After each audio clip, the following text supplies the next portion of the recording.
One of the major takeaways from recent meetings between Canada's premiers and Prime Minister Mark Carney is that Canada can no longer rely on the United States as a good faith trading partner. Now, that's put renewed importance on Canadian nation-shaping projects. And in Ontario, that means the Ring of Fire. But questions have been raised about its viability. Doug Ford has used the mineral-rich area in northern Ontario as something to withhold from the Americans in tariff negotiations. But is it even accessible to us? So for more on this distant yet pivotal piece of land, Isaac Callan joins us now from Queen's Park. Isaac, the Ring of Fire is not a new idea for Doug Ford, so take us back to when it started and if the Premier's made any progress. Yeah, the Ring of Fire and a road to the Ring of Fire is sort of the ultimate mega project.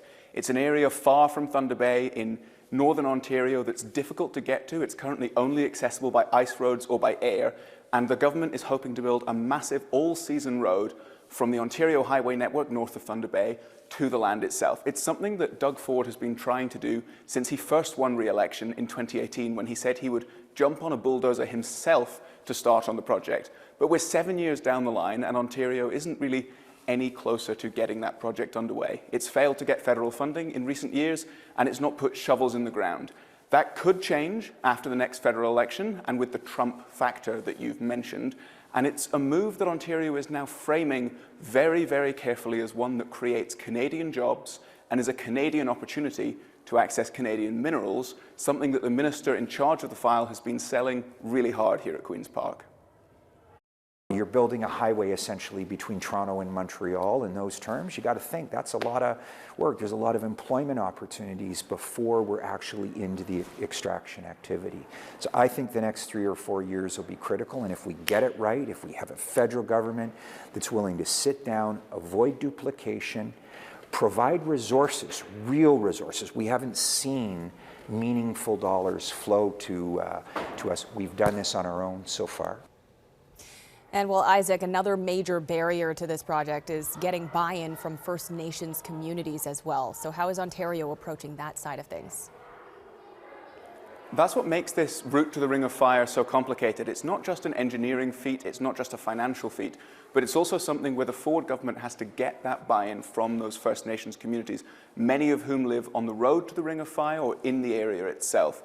In recent years, the government has perhaps taken a slightly more combative approach. Those comments from Ford about jumping on a bulldozer certainly rubbed some leaders in that area the wrong way. Over the last few years, they've brought in more and more leaders who say they could work with the government, but they want to make sure that their communities buy in and get the benefits of the Ring of Fire when it's unlocked. The complicated part there is that different communities need different things, and Ontario has to find a way to thread that needle. The deputy leader of the NDP, who's also the only Indigenous MPP at Queen's Park, says that addressing those needs and making sure that those First Nations communities benefit from this project is going to be key to getting them on board. They don't listen. It's all about, dollar signs. It's all about jobs. Jobs is the easy part, but I think we have to remember these First Nations do not have the proper healthcare system. They do not have, there's overcrowding in the homes. Some progress then there, Tracy, in terms of the federal government possibly being on board, but challenges still getting communities in northern Ontario to buy in. Okay, our Isaac Callan reporting from Queen's Park. Isaac, thank you for that. And for more on the Ring of Fire, you can watch Focus Ontario Saturday at 5:30.